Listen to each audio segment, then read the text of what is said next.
Hello guys, Andrew here. Welcome back to Drew Tutorial. And in this video, I'm going to show you how to create a Miro account.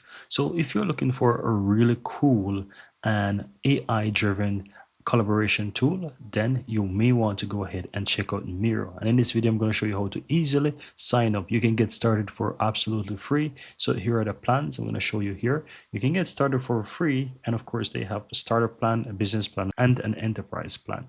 And so you can look at the prices and you can see that they're pretty affordable. So if you want to get started, this is the perfect video for you because I'm going to show you how to create an account. So once you're on the official website, Miro.com, you will see sign up for free on the upper right. Click on that.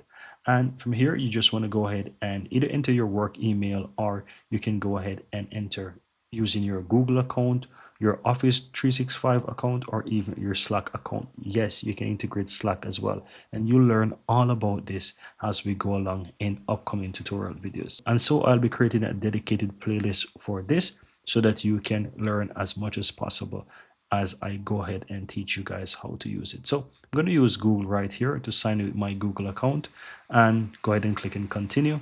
And with a few clicks of a button, you can see that it creates my account for me. While things are currently loading up, I'm going to go ahead and create a few things. So what's the name of my team? I'm going to just say, for example, Drew.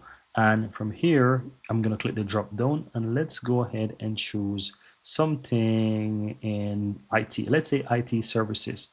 We're going to choose something like that, right? So I can choose that. I can say computer support, whatever it is. I'm going to work with the IT services for now. And I'm going to click and continue right here. Now it's basically saying if I would like to invite anyone, I can choose to invite someone who I'm working with, or I can skip this feature for now. I'm going to skip this for now just to skip it, and you'll learn how you can add and invite people in future videos. But it's just a few clicks to get started to create an account to see this wonderful and user-friendly system. So as you can see, we're in right now in Miro, and this is what you get. AI driven on the left hand side and all the different things that you can actually use, as you can see, and you'll learn how to work with it in upcoming tutorials. While on the right hand side, you have your sidebar here where you can go ahead and start working with collaboration and all those good stuff, right? So that's pretty much all that you have to do, guys. We're now in Miro, and that's how you go ahead and create an account. It was super easy, and if not, one of the fastest accounts you will ever create when you get started with a collaboration tool. And that's it. Very easy and very simple.